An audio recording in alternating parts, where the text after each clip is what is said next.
If stress is causing you to reach for snacks, crash by 3 p.m., and gain weight even when you feel like you're doing pretty well, this video explains why and what to actually do about it. Cortisol is everywhere right now. Stress hormone, cortisol face, belly fat, you've seen it. But here's what no one is telling you. Your diet is either making it worse or it's one of your most powerful tools to bring it back into balance. Hey there, I'm Amy Lawson. I'm a registered dietitian, and I have worked with hundreds of clients on this, cortisol and stress, and what actually happens when someone changes how they eat under stress. Because we are all stressed in our lives. So today I am walking you through the science and what I have seen work in real life with my real clients and frankly, myself. Okay, we're starting with a little biology. What actually is cortisol? Cortisol is a hormone made by your adrenal glands, those two small glands that sit right on top of your kidneys. And its job is actually pretty impressive. It regulates blood sugar, blood pressure, energy levels, immune function, and your body's stress response. And it naturally peaks in the morning, keeps our energy and focus on track, and kicks in when we need to handle something stressful. A little cortisol is healthy and completely normal. So here's something I want you to hold on to before we go any further. Cortisol is not the villain that it's made out to be. I know it gets a bad reputation on social media. The issue is when cortisol stays elevated for an extended period, whether you're under sustained pressure, a demanding job, disrupted sleep, relationship stress, financial worry, kids, or a diet that's constantly spiking and crashing your blood sugar. Cortisol can stay high, and then over time, that creates problems. Chronically elevated cortisol is associated with more belly fat around the middle, specifically visceral fat. That deeper fat that's around your organs, that carries way more health risk than the fat that we can sort of pinch on the outside. It's also associated with insulin resistance, muscle breakdown, poor sleep quality, and mood changes. But here's the positive and empowering part. You have some real control over this. Starting today, not next Monday, is change what's on our plate. Here's something that makes this even more interesting. Cortisol and inflammation are closely linked. Chronic stress and inflammation can keep nudging each other up over time, and your diet can break that cycle or keep it going. Now, before we go any further, I want to address something I see constantly in the comments on cortisol videos, and I want to be really clear about this. You cannot diagnose elevated cortisol based on symptoms alone, like belly fat, fatigue, cravings. These are real and they are worth paying attention to, but they overlap with a dozen other things like metabolic syndrome, sleep disorders, PCOS, depression, or honestly, just life. Symptoms alone cannot tell you what's driving them. The clinical signs of chronically elevated cortisol are very specific and distinct from the everyday symptoms that social media talks about. So if you genuinely suspect something is wrong, that's a conversation for your doctor, not a checklist on the internet. So the strategies we're covering today support healthy cortisol patterns and metabolic health, and you don't need a diagnosis to benefit from eating this way. Let's talk about why you eat what you eat when you're stressed. I'm stress eating. Because a lot of people feel shame and guilt around this, and I want to clear that up. When our cortisol is elevated, our brain is literally wired to seek out those high-calorie, comforting foods, sugar, salty snacks, refined carbohydrates. And here's why. Eating those foods can temporarily dial down our stress response. Junk food is your stress release. Your cortisol may drop a little bit, your brain's reward centers light up, and you feel a moment of relief, and your brain logs that as a win. And it will do it again tomorrow. That's not weakness, that's a feedback loop. And understanding that just changes everything. Elevated cortisol doesn't just drive cravings, it specifically promotes fat storage in our belly.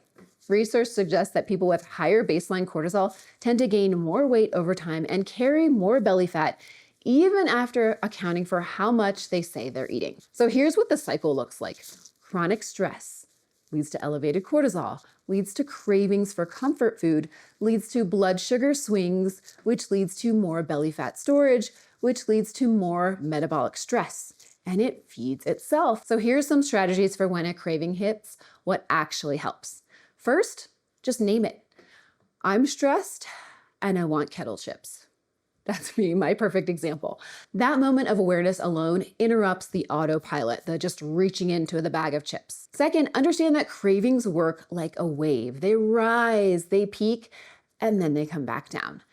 They feel really permanent and really kind of aggressive in the moment, but they are not. Most cravings pass within 10 to 20 minutes. A short walk, a glass of water, changing rooms, anything that gets you through the peak can help. And third, if you are going to eat something, pair it strategically. Protein and fiber together blunts the blood sugar spike and gives your brain what it needs without that crash after. Hummus, crackers, and veggies, peanut butter and an apple, Greek yogurt with berries, a handful of cashews and some grapes, or one of my personal favorites, some trail mix with a few chocolate chips thrown in because you just might need to hit that sweet spot. Not willpower hacks, biology-informed choices. So the cycle is real and your food is either feeding it or breaking it every single day. And here's how. And hey guys, here's your reminder to hit that subscribe button, click like, and share this video with a friend who has been feeling the stress eating struggle lately. It really helps out me, it helps this channel, and it helps me keep making videos like this for you. Thanks so much for being here. Now, I want to know one thing. Does stress make you reach for sweet or salty? What's your preference? Drop it to me in the comments. I am genuinely curious. I used to be a sweets person. Now I'm all about the salt. What you're eating can directly influence your cortisol, both short-term and long-term. The three macronutrients each play a different role. Carbohydrates, it's all about quality, not elimination. Carbs have the most direct effect on cortisol. When blood sugar spikes and crashes, which refined carbs and sugary foods do really well, your body experiences that crash as a stressor and cortisol rises in response. Now repeat that several times a day and you're keeping the stress response running on a loop. But complex carbs don't do the same thing. Talking beans, sweet potatoes, oats, whole grains, these digest slower and keep our blood sugar steady. They do a nice steady rise instead of a big peak and crash. And they don't trigger that cortisol surge quite the same. Carbs are not the enemy. It's the type and the quality that really matter. Protein. This is the underrated cortisol tool. Protein has a more positive effect on cortisol, especially compared to our good old refined carbohydrates. Now, protein does trigger a mild cortisol response after meals, but this is part of the normal metabolic process rather than signaling a stress response.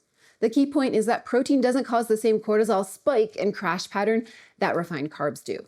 And it also keeps us fuller longer, which naturally reduces stress-driven snacking.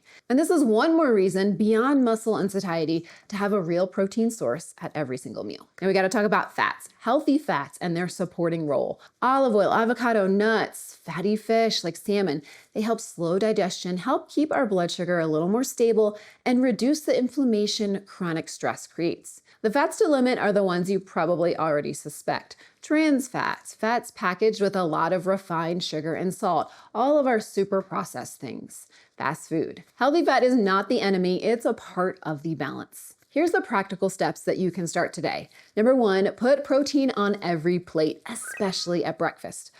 Breakfast is where most people go the lightest on protein, and it's where it really matters most. And you guys, I say this with so much love. 2 eggs and a piece of toast is not a high protein breakfast. That's about 15 to 17 grams total. We need to do better. Some eggs plus some egg whites or turkey sausage, whole wheat sourdough, and a clementine. Now you're at 25 to 30 grams and you're setting yourself up for stable blood sugar all morning, plus setting yourself up to actually hit your protein goal that day. Or it's Greek yogurt, cottage cheese, a smoothie with some protein powder. Pick something that you like and then make it your default. Number 2, swap refined carbs for the complex ones. Don't cut them out, upgrade them. You don't need to stop eating carbs, you need to eat better ones. Whole grains instead of white, fruit instead of candy. Yes, I said it. Popcorn instead of a bag of chips. These swaps keep your blood sugar steady and take the pressure off your cortisol system. Number 3, build balanced plates. That's protein, fiber, and healthy fat together. When these 3 are on the same plate, you get steady blood sugar, lower post-meal cortisol, and you stay satisfied longer. This combination does more for your cortisol than any single superfood or supplement. And that trail mix with a few chocolate chips, there's actually research behind that one. Dark chocolate, the real stuff, not a Snickers, contains polyphenols that have been shown to measurably lower cortisol over time. So yes, a little dark chocolate can literally be part of your cortisol strategy. You are welcome. Number 4, add magnesium-rich foods. This one is underrated and most people are not getting enough. Low magnesium is directly linked to higher psychological stress, and highly processed foods tend to be depleted of it. So pumpkin seeds, almonds, black beans, edamame, easy adds that directly support your stress response system. Number 5, hydrate. More than you probably think. Dehydration is a psychological stressor. It raises our cortisol, and most people are mildly dehydrated by midday without realizing it. Water throughout the day is the baseline, but food counts too. Cucumbers, watermelon, strawberries, celery. Genuinely hydrating, or add some cucumber or citrus to your water if plain feels too boring. Sounds small, but it makes you drink more, and it's yummy. And then number 6, be honest about alcohol. It can feel like it takes the edge off and reduces stress in the short term, and it may, but alcohol disrupts our sleep and raises cortisol the next day. And if stress is something you're actively working on, it is worth paying attention to how much you're leaning on alcohol. Number 7, prioritize sleep. It's part of the strategy. Sleep is probably the most underrated thing on this list. When you don't get enough sleep, your cortisol spikes the next day, and that spike makes you hungrier and less satisfied, and then more likely to crave sugar and more likely to store belly fat. You can eat perfectly and still struggle if your sleep is consistently bad. 7 to 9 hours isn't a luxury, it's part of the strategy. Number 8, address stress directly. Food is one piece of this puzzle, and it is a big piece, but a 10-minute walk after meals has actual research behind it for lowering both our blood sugar and our cortisol. Naming and acknowledging stress instead of pushing through it matters more than people realize. And when a craving hits, remember, it's a wave. It rises, it peaks, and it comes down. You're not fighting yourself. You're just giving your central nervous system a second to catch up. Now, I know that making these kind of changes can feel like a lot, especially when life is already full.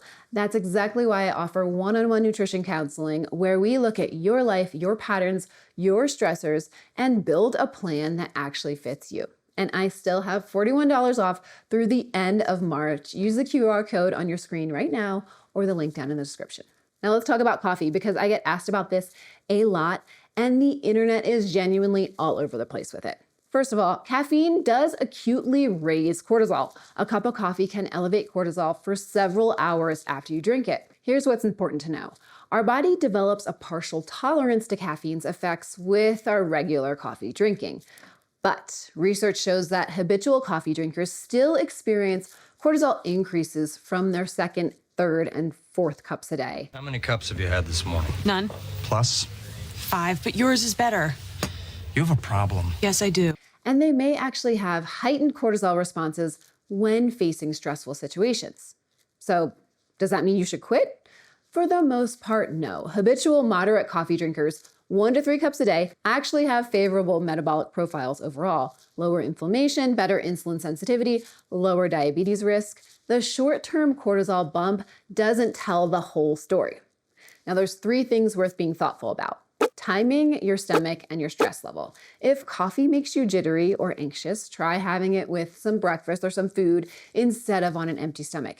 It slows down caffeine absorption and then softens that cortisol response. Also, cut off caffeine by early afternoon if sleep is something you are working on. Like we talked about earlier, poor sleep is one of the biggest cortisol disruptors there is. And if you're going through a particularly stressful period and notice coffee is making you feel more wired, anxious, or just weird, it might be worth scaling back temporarily. The bottom line, enjoy your coffee, just be smart about when and how much you're having, especially if stress is really high. Okay, let's talk about specific dietary approaches. And rather than telling you that there is one perfect diet, I'm gonna share some research on a few different ones so that you can think about what might actually work and fit in your life. First up, the Mediterranean diet. Whole foods, no rules. This one has some of the strongest long-term research behind it for cortisol and our metabolic health. It's built around olive oil, fish, veggies, whole grains, legumes, nuts, fruit, and it's not just a list of rules. And it's not about cutting things out. It's a pattern of eating that supports your stress response system, and it is packed with antioxidants and polyphenols that counteract the inflammatory response that chronic stress creates. So long-term research shows that people who eat this way tend to have lower fasting morning cortisol. Okay, all right, we have to talk about low carbohydrate approaches because nuance matters here.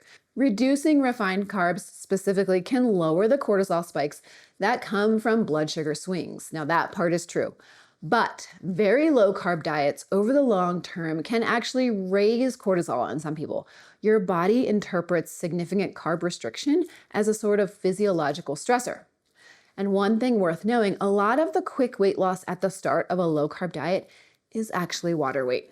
For every single gram of carbohydrate your body stores, it holds on to 3 to 4 grams of water along with it. So when you cut carbs, that water releases fast and the scale moves quickly, which can feel incredible, but a large portion of that early loss is water, not fat. And if you've tried a very low carb approach and found yourself feeling more anxious, sleeping worse, or stalling out, your body is trying to tell you something. The goal is finding the carb level that keeps your blood sugar stable without tipping into restriction stress. Now here's the bigger picture. Cortisol is not something to fear. It's something to understand, and it is a natural part of what happens in our body.